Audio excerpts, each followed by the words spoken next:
destination in mid-Cornwall must be carefully considered.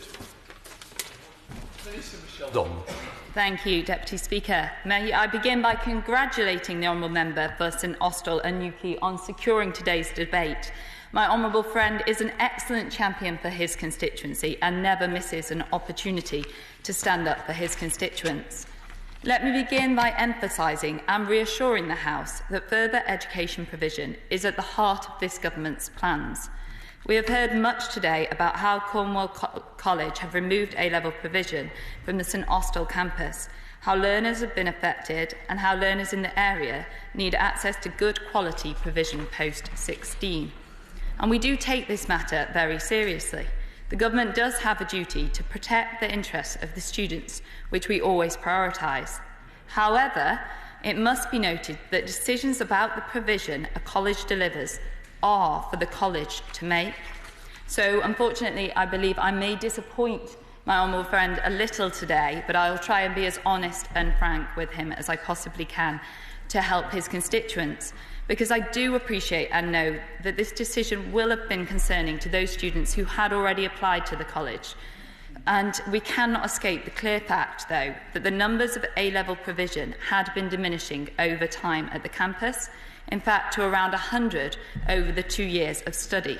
And when we compare this to the figure of 200, which is generally considered the minimum number of learners needed to ensure financial viability and quality within a school's sixth form, the difference is quite stark. And, Mr Deputy Speaker, quality must always be prioritised, as learners must continue to come first.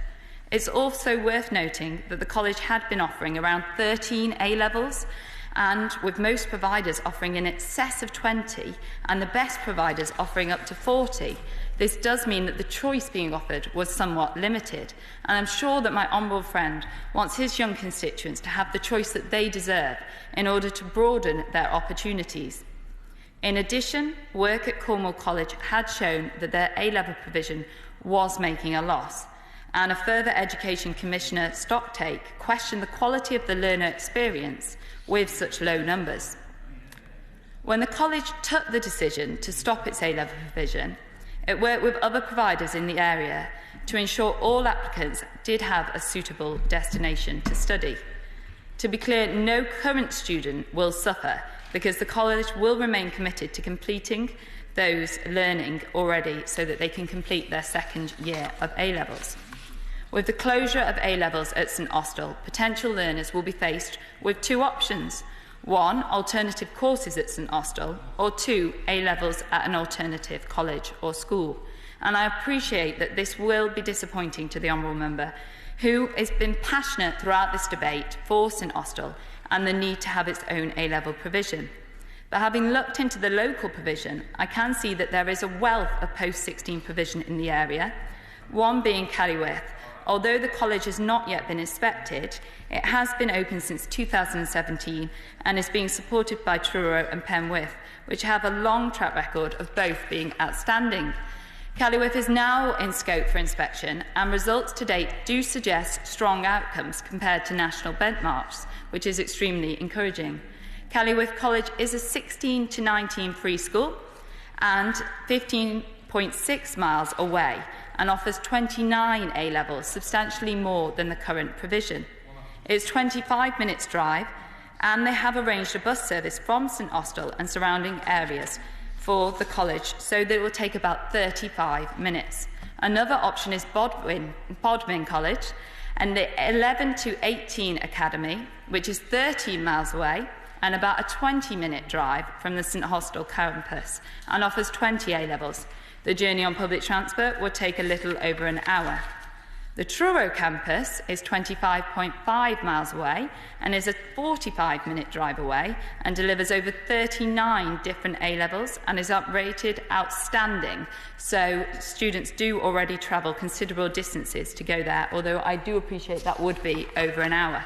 And I have heard my honourable friend's concern regarding the transport costs, but I can assure him that the Cornwall post-16 transport policy does confirm support for all students with a journey in excess of 3 miles, so they would all qualify for that. Essentially, the transport is subsidised at around 75%, with the individual paying the first £500, although providers have access to bursary funding, which can set all of the £500. Looking at further provision other than A-levels, which we must do, Cornwall College continues to provide a broad offer of provision across its 2 general sites. 40 courses, in fact, available from foundation learning right up to level 3. These cover a broad range from bricklaying to media and engineering to hospitality, giving students a broad choice. I'm also aware that following a further Education Commissioner review of FE provision in Cornwall last summer, an outcome was that Cornwall College had to work with Truro and Penwith College to consider how they would work together for the mutual interests of Cornwall learners. I must reiterate that at the core of our decision-making must always be choice and quality. They must remain our priorities, because the learners must always be at the heart of all decisions and provision. Whilst the decision of the college was disappointing for the college and learners in the area, it needs to be considered against a backdrop that the college has been struggling financially for some time and unable to rectify the situation. Since May 2017, it's been operating through a fresh start process, following the assessment of its financial health as inadequate in April 2016, and the recommendations from the area-based review in April 2017. Since July 2017, the Further Education Commissioner has engaged in formal intervention with an initial stocktake completed in October 2017. The college has applied for support, as the Honourable Member pointed out, through the Department's restructuring facility and successfully secured in excess of £30 million. This cannot be used to provide support for unviable provision, and it is there to support the college to restructure and maintain sustainable provision. The college is also inspected by Ofsted. The last one was in May 2019, with an outcome of requires improvement. This is not the type of provision that the Honourable Member's students in his constituency will be getting at the other options.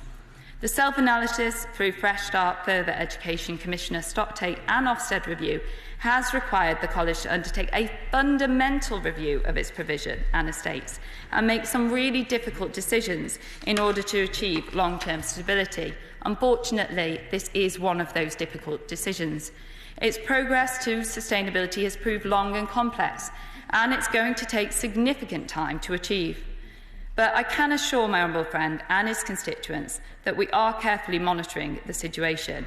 The Further Education Commissioner's team is present at the monthly Fresh Start meetings and has undertook 2 stocktakes over a period of 5 months, making 14 recommendations.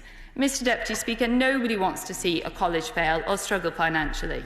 It is in everybody's interest that the further education sector is on a stable footing and able to provide high-quality provision that delivers on our transformational policies such as T-levels, apprenticeships and better basic skills. Further education is at the heart of this government's plans to improve productivity, fill the skills gap and equip people with the skills both they need and the country needs. So I know my honourable friend will be pleased to learn that we are now actively considering the efficiency and resilience of the FE sector and will be assessing how well current funding and regulatory structures support world-class provision. And this is part of the Dame Mary Nay independent review. It is also important to note that we are committed to ensuring post-16 providers, including FE colleges, are able to deliver high-quality training, and to that end, last month we did announce significant increases in funding. 16 to 19 funding will receive an increase of £400 million in 2020 to 21 alone. That's an increase of 7% in overall 16 to 19 funding, the biggest year-on-year increase since 2010, with funding increasing faster for 16 to 19 than 5 to 16 secondary schooling. This is on top of the additional £500 million per year that we are making available to T-levels, and the additional funding will ensure that we are building the skills that our country needs for us to thrive in this area. I've noted the Honourable Member's concerns around the free school status and potential change. That is an area that my colleague Lord Agnew, the Minister responsible for the school estate, will be actually looking at, and I'm happy to facilitate a meeting between the member and him, and also a further meeting with myself if that is of use. So, in conclusion, I would like to thank the Honourable Member for St Austell's and Newquay for bringing the debate to the House, and I know that removal of A-level provision from St Austell campus will be disappointing to all of those students who have wanted to go there, and in fact those students that have studied there before and have a personal reminiscence of that. But we can be assured that we will always prioritise quality and choice. So all learners in the St Austell and surrounding areas will continue to have a wide range of high-quality post-16 options to choose from. These, taken together with our skills and technical education policies, will ensure that people of all ages in St Austell will have the opportunities to get the education, training and skills that they need, but also that they deserve.